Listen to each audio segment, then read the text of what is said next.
नमस्कार दोस्तों, आज की इस वीडियो में हम पढ़ेंगे कि कॉम्पटन इफेक्ट क्या है, इसके पीछे की जो थ्योरी है, उसके जो इंट्रोडक्शन है उससे लेकर इसकी डेरिवेशन तक जाएंगे।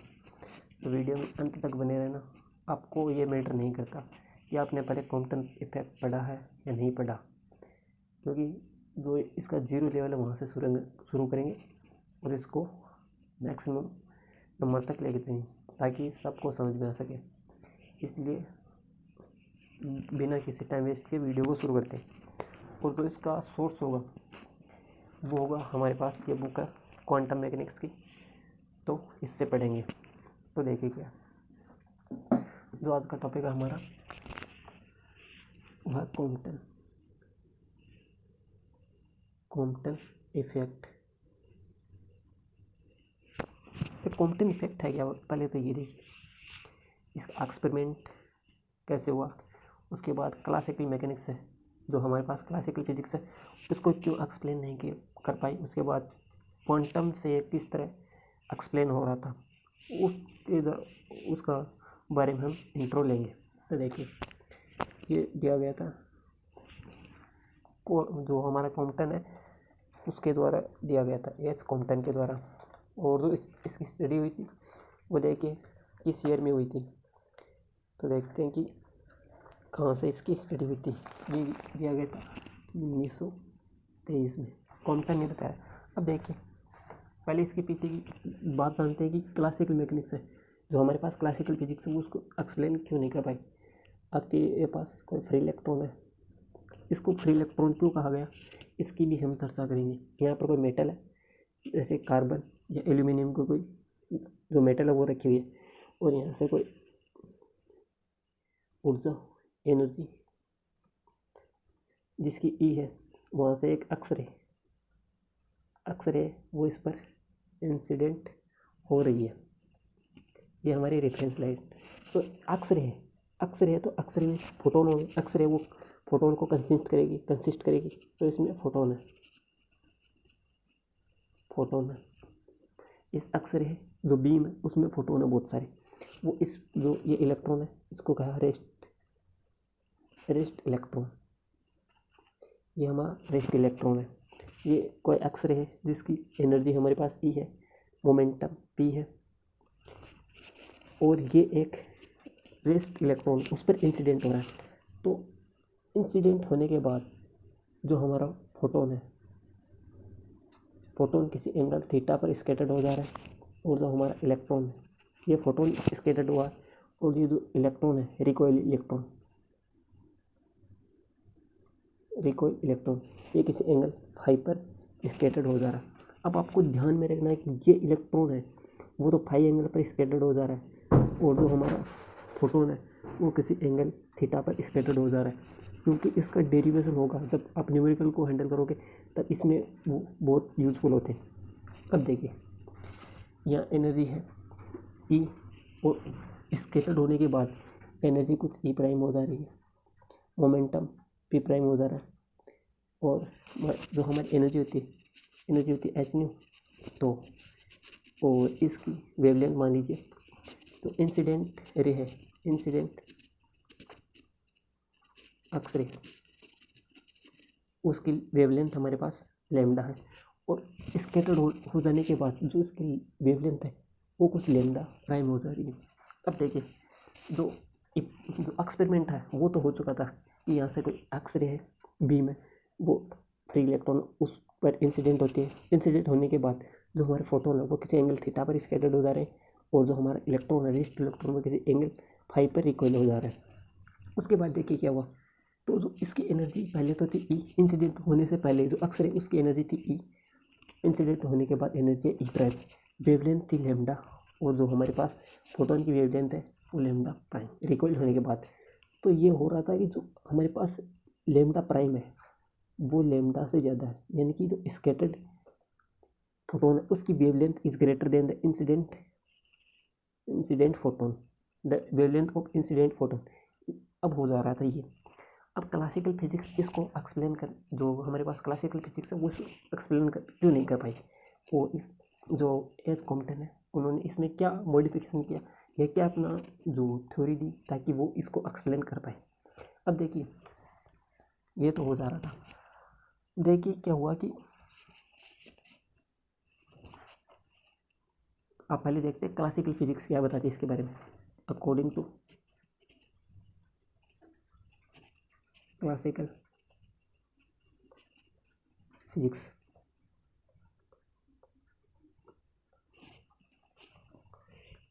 अब क्लासिकल फिजिक्स क्या कहती है, आपके पास ये फ्री इलेक्ट्रॉन है, ये एक्सरे है, एक्सरे है वो फोटोन को कंसिस्ट कर रहा है, यानी कि इसमें फोटोन है, एक्सरे बीम है उसमें बहुत सारे फोटोन है।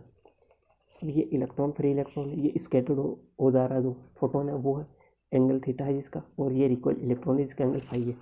तो हमारी जो क्लासिकल फिजिक्स थी वो क्या कहती है कि जो आपका फ्री इलेक्ट्रॉन है, जो इलेक्ट्रॉन फ्री है, ये हमारे पास फ्री इलेक्ट्रॉन है, इसको फ्री इलेक्ट्रॉन क्यों कहा इसके बारे में हम डिस्कस करेंगे आगे, तो वीडियो तक अंत तक बने रहना। ये आपके पास है हमारा फ्री इलेक्ट्रॉन।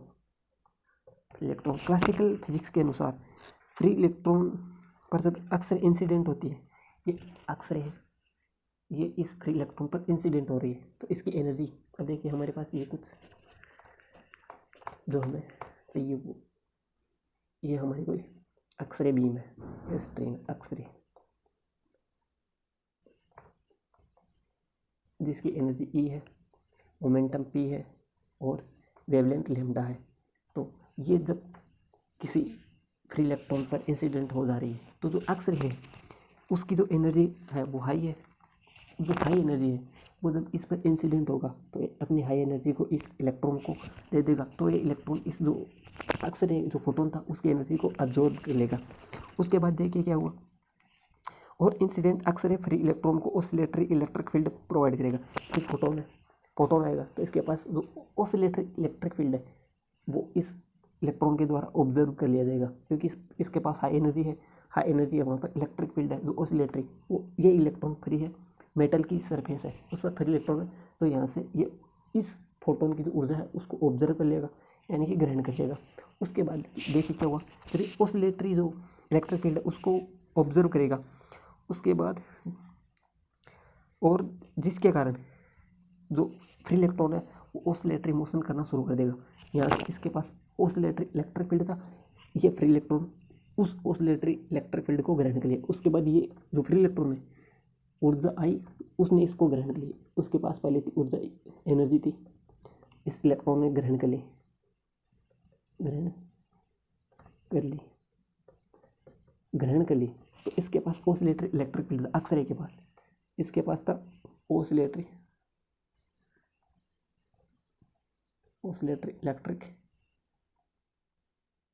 इलेक्ट्रिक फील्ड था इस फोटोन के पास, तो ये इसके द्वारा ग्रहण ऑब्जर्व कर लिया गया इलेक्ट्रॉन के द्वारा। ऑसिलेटरी है तो ये जो इलेक्ट्रॉन है ऑसिलेटरी मोशन शुरू कर देगा, ग्रहण ऊर्जा ग्रहण करते हैं वहाँ पर जो फ्री इलेक्ट्रॉन है वो ऑसिलेटरी मोशन शुरू करेगा। अब ऑसिलेटरी मोशन शुरू कर दिया, उसके बाद वो अपनी जो उसके पास एनर्जी है वो रेडिएट करेगा। इलेक्ट्रॉन है ये ऑसिलेटरी मोशन में आ गया, यहाँ से एनर्जी ग्रहण करते, उसके बाद ये ऑसिलेटरी मोशन में आने के बाद इसके पास एनर्जी होगी, उस एनर्जी को वो जब लाइट के रूप में रेडिएट करेगा यानी इमिट करेगा, तो उसकी जो वेवलेंथ होगी, अब देखिए आगे ये हम बात करें क्लासिकल फिजिक्स के अनुसार, तो इसके जब ये इलेक्ट्रॉन है कोई इलेक्ट्रॉन यानी कि ये इस ऑसिलेटरी मोशन में आ गया, ऑसिलेटरी मोशन के बाद देखिए क्या होगा, और इस प्रकार ये बात कर रहे हैं ऑसिलेटरी मोशन होने के बाद, और इस प्रकार जब इलेक्ट्रॉन यानी कि इलेक्ट्रॉन ने ऑसिलेटरी मोशन शुरू कर दिया, उसने इलेक्ट्रॉन लाइट को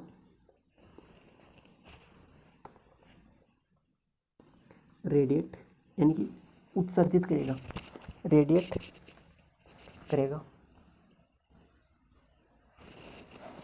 करेगा और जो रेडिएट लाइट है या जो रेडिएशन है और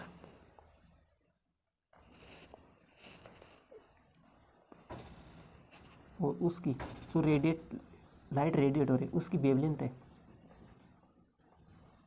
वेवलेंथ वह इंसिडेंट वेवलेंथ के इंसिडेंट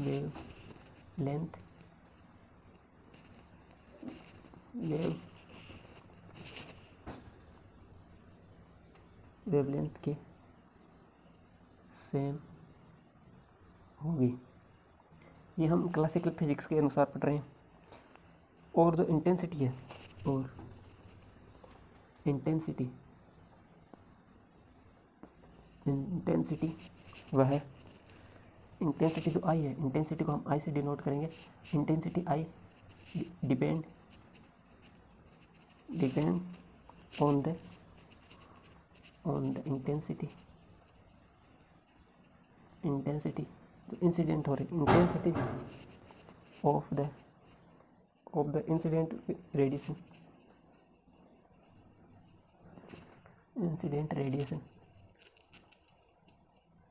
रेडिएशन, आई नोड, जिसकी इंटेंसिटी आई नोड है, तो आई है वो आई के डायरेक्टली प्रोपोर्शनल होगी। यानी कि ये जो इंटेंसिटी है रेडिएट होने के बाद ये डायरेक्टली प्रोपोर्शनल है the intensity of incident radiation. अब देखिए क्लासिकल फिजिक्स क्या कह रहे थे।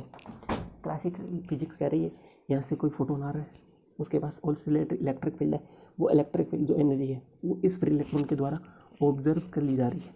अब ऑब्जर्व करने के बाद ये जो इलेक्ट्रॉन है वो ऑसिलेटरी मोशन शुरू कर देगा। ऑसिलेटरी मोशन शुरू कर दिया। अब देखिए क्या होगा।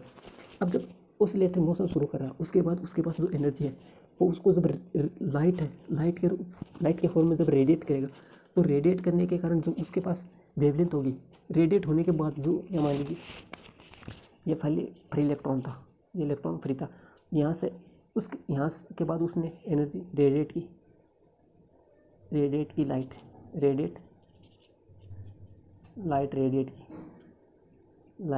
रेडिएट की, और इससे पहले उसने क्या किया, जो एनर्जी है उसको ऑब्जर्व किया, एनर्जी को ग्रहण किया। तो ग्रहण करने के बाद देखिए क्या हो रहा था। यहाँ के बाद उसने रेडिएट करना शुरू किया।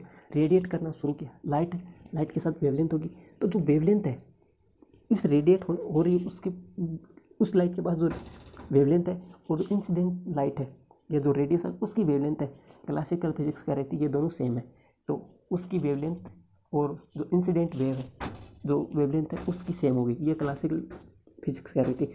और क्या कह रही थी, जो आपके पास इंटेंसिटी है, जो इसके पास जो पहले इंसिडेंट हो रही है इसके पास कुछ जो इंटेंसिटी है, और जो रेडिएट होने के बाद जो इंटेंसिटी है वो जो उसके बाद जो इंटेंसिटी है वो इनिशियल इंटेंसिटी के साथ आई नो डायरेक्टली प्रोपोर्शनल है। ये कह रही थी क्लासिकल फिजिक्स। लेकिन यहाँ पर जो फिनोमेना है वो जो ये थ्योरी दी गई, ये एक्सपेरिमेंट हो चुका था।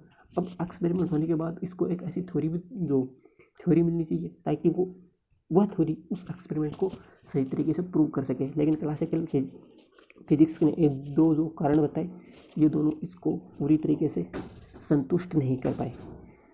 उसके बाद देखिए क्या हुआ। अब आते हैं हमारे कॉम्पटन साहब। कॉम्पटन क्या बताते हैं, ये हो गया क्लासिकल फिजिक्स की, इसको एक्सप्लेन करने पे क्यों ऐसा लोग, वो बताती है कि जो रेडिएशन इंसिडेंट हो रही है और जो रेडिएट हो रही है लाइट, उसकी जो वेवलेंथ होगी वो दोनों सेम होगी। और जो इंटेंसिटी है आई, जो इंटेंसिटी आई है जब वह रेडिएट हो रहा है, और आई नोट है इंसिडेंट जो आपके पास रेडिएशन उसकी इंटेंसिटी, तो वो डायरेक्टली प्रोपोर्शनल होनी चाहिए। लेकिन यहाँ पर कुछ नहीं हो रहा था। जब कॉम्पटन ने इस एक्सपेरिमेंट उसको अपनी थ्योरी से प्रूव किया, तो यहाँ पर हम देखेंगे जो शिफ्ट इन वेवलेंथ है वो केवल और केवल स्कैटर्ड एंगल पर डिपेंड करती है, ना कि जो इंटेंसिटी ऑफ द जो इंसिडेंट वेव है या जो रेडिएशन उस पर डिपेंड करती है। अब देखिए ये हो गया क्लासिकल फिजिक्स के अनुसार। अब कॉम्पटन ने इसको 1923 में एक्सप्लेन किया था, ये क्या हो रहा है, इसके पीछे का कारण क्या था। तो ये हमारे पास कोई फ्री इलेक्ट्रॉन है। अब इस इलेक्ट्रॉन को फ्री क्यों कहा उसके बारे में हम चर्चा करेंगे। ये हमारी एक्सरे है जो प्रोटॉन को कंसिस्ट करेगी, जिसकी एनर्जी ई है, मोमेंटम पी है और वेवलेंथ लैम्डा है। और ये हमारी रेफरेंस लाइन है, ये फोटोन है जो किसी एंगल थीटा पर स्कैटर्ड हो जा रहा है। ये आपके पास रिकॉइल इलेक्ट्रॉन है, रिकॉइल इलेक्ट्रॉन ये किसी एंगल फाई पर स्कैटर्ड होता है। ये है rest, free electron at rest, यानी कि ये पहले रेस्ट पर था। अब देखिए कॉम्पटन क्या बताते हैं। अब देखिए कॉम्पटन ने अपने 1923 के एक्सपेरिमेंट में एक निर्णायक पुष्टि की कि ये कैसे हो रहा था। तो उन्होंने क्या माना कि जो रेडिएशन है वो पार्टिकल है। तो उन्होंने क्या बताया, कॉम्पटन ने बताया कि जो रेडिएशन है हमारी वो एक पार्टिकल की तरह बिहेव करती है। इसके लिए हम जो थ्योरी लिखेंगे वो देखिए कि क्या होगी। कॉम्पटन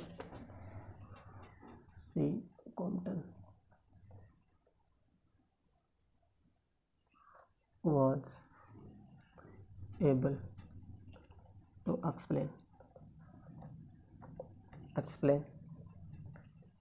this phenomena, कि ये जो है वो कैसे हो रहा था। This phenomena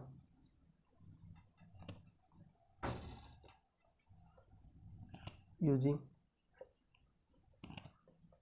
the quantum theory, some theory of radiation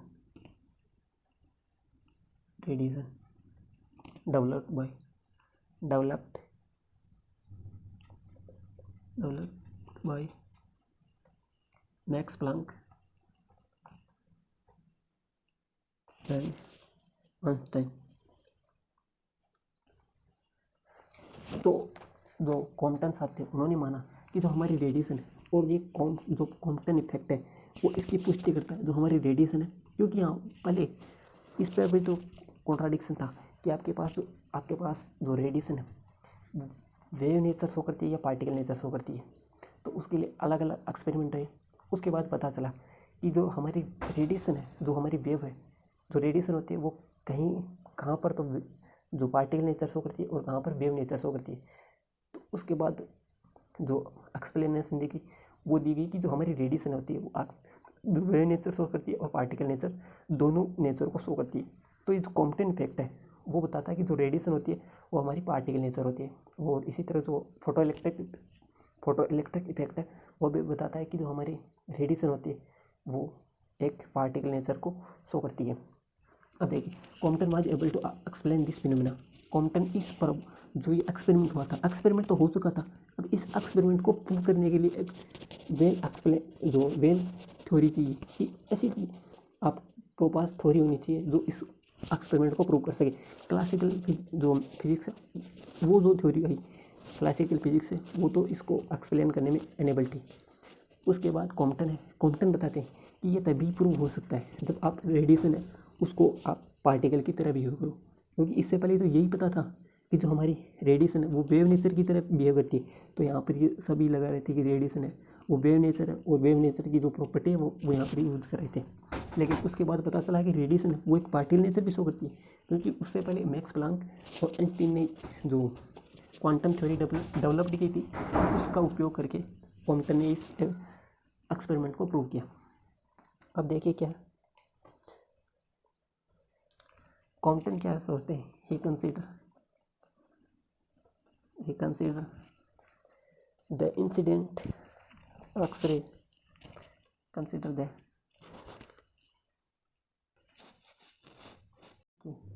जो आपके पास कॉम्पटन इफेक्ट है he consider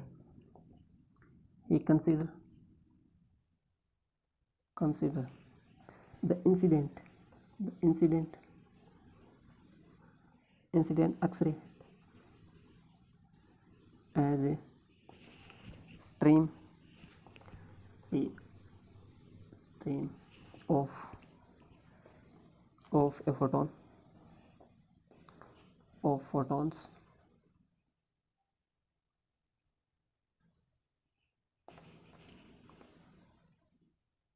photons each of energy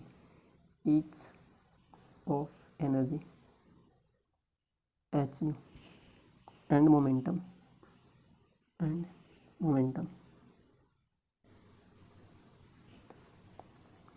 h momentum h nu upon सी।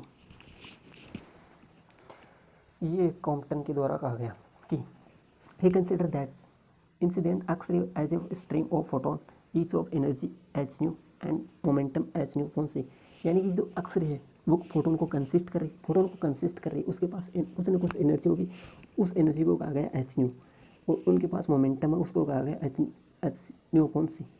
अब ये इस फ्री इलेक्ट्रॉन पर इंसिडेंट हो रहे हैं। अब आगे देखिए क्या है,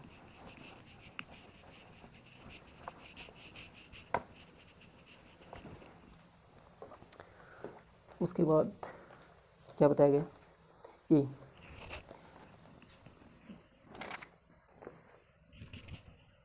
अब जो फ्री इलेक्ट्रॉन है आपके पास, ये फ्री इलेक्ट्रॉन है, ये फोटोन है, स्कैटर्ड होने के बाद, यानी कि इसको हम कह सकते हैं स्कैटर्ड फोटोन या स्कैटरिंग फोटोन।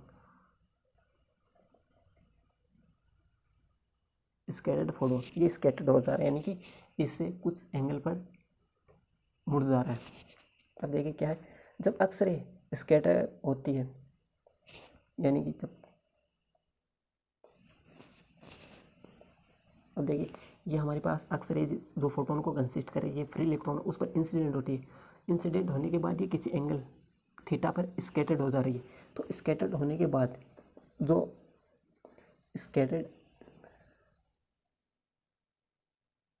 स्कैटर्ड रेडिएशन है, रेडिएशन की जो ये जो वेवलेंथ है, कि वेवलेंथ है, वो wavelength is larger than the incident wavelength. अब क्या बताएं, क्लासिकल फिजिक्स तो कह रही थी कि यहाँ पर ये इलेक्ट्रॉन है वो ऑसिलेटरी मोशन में आ जाएगा, ऑसिलेटरी मोशन में आने के बाद जब ये लाइट है उसको रेडिएट करेगा, रेडिएट करने के बाद जो आपके पास वेवलेंथ होगी, वो वेवलेंथ और जो इंसिडेंट वेवलेंथ है वो दोनों सेम होंगी। लेकिन यहाँ पर कॉम्पटन कह रहे हैं कि जो इंसिडेंट वेवलेंथ है वो, और जो आपके पास स्कैटर्ड फोटोन उसकी वेवलेंथ, इसकी एनर्जी ई है, ई प्राइम है, मोमेंटम ई प्राइम है, और वेवलेंथ लेमडा प्राइम है। तो ये जो लेमडा प्राइम है वो इस लेमडा से ग्रेटर देन, यानी कि lambda prime is greater than lambda. लेकिन ये तो कह रहे हैं कॉम्पटन साहब, लेकिन क्लासिकल फिजिक्स क्या कह रही थी, जो लेमडा प्राइम है वो इक्वल होगी लेमडा के। लेकिन यहाँ पर ये क्लासिकल फिजिक्स इसको एक्सप्लेन जो है वो रॉन्ग था, तो यहाँ से इस क्लासिकल फिजिक्स ने बताया तो वो रॉन्ग हो गया। अब देखिए आगे क्या करें, और जो ये एक्सप्लेन है तभी एक्सपेरिमेंट जो एक्सप्लेन हो सकता था, जब आगे क्या है, और ये है तभी जो एक्सप्लेन हो सकता था जब एक्सरे फोटोन, जो अब एक्सरे उसमें जो फोटोन है फोटोन पार्टिकल की तरह व्यवहार करें। ये भी कॉम्पटन ने बताया कि जो आपके पास ये एक्सरे उसमें बहुत सारे फोटोन है, तो जो साइंटिस्ट थे वो सोच रहे थे कि ये जो है वो एक रेडिएशन, वो एक वेव की तरह बिहेव कर रही है, और जो वेव की जो प्रॉपर्टी थी वो जो वेव प्रॉपर्टी थी वो उनको यहाँ पर साइंटिस्ट लगा रहे थे। अब कॉम्पटन बताते हैं कि ये जो एक्सपेरिमेंट है वो तभी एक्सप्लेन हो सकता है जब जो हमारी रेडिएशन है उसमें फोटोन होंगे, और जो उन फोटोन को हम पार्टिकल की तरह बिहेव करें, या जो पार्टिकल है उनकी तरह माने, तभी ये एक्सप्लेन हो सकता था, वरना नहीं हो सकता था। अब आगे क्या कह रहे हैं, अब ये इश्यू हो गया कि that issue here is to study how X-ray scattered of free electron. अब यहाँ पर दुविधा हो गई कि जो इलेक्ट्रॉन है, जो फोटोन है, वो इलेक्ट्रॉन के द्वारा कैसे स्कैटर्ड हो जा रहा है। तो इसके लिए क्लासिकल फिजिक्स ने थ्योरी दी वो रॉन्ग हो गई। अब देखिए जो इसका डेरिवेशन है उसको हम देखेंगे नेक्स्ट वीडियो में, उससे पहले हम देखते हैं कॉम्पटन ने और क्या बताया। कॉम्पटन ने बताया, कॉम्पटन ने बताया। अब इसीलिए इसको कहते हैं कॉम्पटन इफेक्ट, क्योंकि क्लासिकल मैकेनिज्म जो फिजिक्स थी वो तो इसको एक्सप्लेन करने में असफल हो गई। उसके बाद कॉम्पटन आते हैं, कॉम्पटन बताते हैं ये एक्सप्लेन तभी हो सकता है जब हम रेडिएशन है उसको पार्टिकल की तरह बिहेव करें या पार्टिकल की तरह एक ट्रीट करें। तो कॉम्पटन ने बताया और उनके नाम पर इस एक्सपेरिमेंट को जाना गया कॉम्पटन इफेक्ट के नाम से, कि बताया कि वेवलेंथ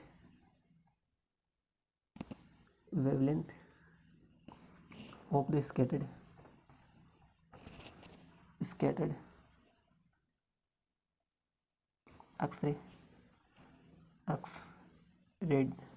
X-ray radiation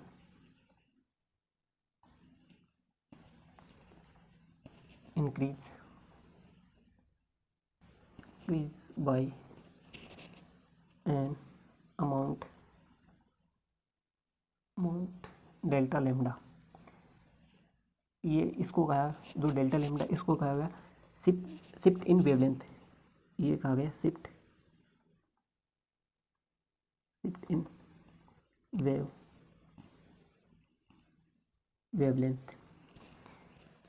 अब देखिए ये था कॉम्पटन इफेक्ट कि जो हमारी वेवलेंथ है, क्लासिकल में जो फिजिक्स थी वो तो बता रही थी कि जो इंसिडेंट हो रहा है रेडिएशन उसकी वेवलेंथ और जो स्कैटर्ड हो जा रहा है उसकी वेवलेंथ वो दोनों सेम होनी चाहिए। लेकिन ये बता रहे क्वांटम बता रहे कि जो वेवलेंथ है वो इंसिडेंट हो रही है और जो स्कैटर्ड हो जा रही है फोटोन उसकी जो वेवलेंथ है उसमें कुछ डिफरेंस होगा और वो डिफरेंस होगा डेल्टा लेमडा के बराबर। तो इसको कहा गया शिफ्ट इन वेवलेंथ। इसके बारे में हम चर्चा करेंगे कल अगले वीडियो में। यानी कि जो शिफ्ट इन वेवलेंथ होती है वो होती है लेमडा सी। यह कॉम्पटन वेवलेंथ 1 - cos थीटा, यह है शिफ्ट इन वेवलेंथ। हमारी जो क्लासिकल फिजिक्स थी वो बता रही थी कि जो रेडिएशन इंसिडेंट हो रहा है उसकी जो इंटेंसिटी है वो रेडिएशन जो स्कैटर्ड हो जा रहा है उसके डायरेक्टली प्रोपोर्शनल होगी। यानी कि रेडिएशन ऑफ इंसिडेंट वेव वो radiation intensity of the incident radiation और यह है intensity of the scattered radiation. तो ये इस तरह रिलेट होने चाहिए एक दूसरे के साथ। लेकिन यहाँ पर शिफ्ट इन वेवलेंथ है वो तो केवल और केवल इस स्कैटर्ड एंगल पर डिपेंड करती है कि किस एंगल पर जो हमारे फोटोन है वो स्कैटर्ड हो जा रहा है।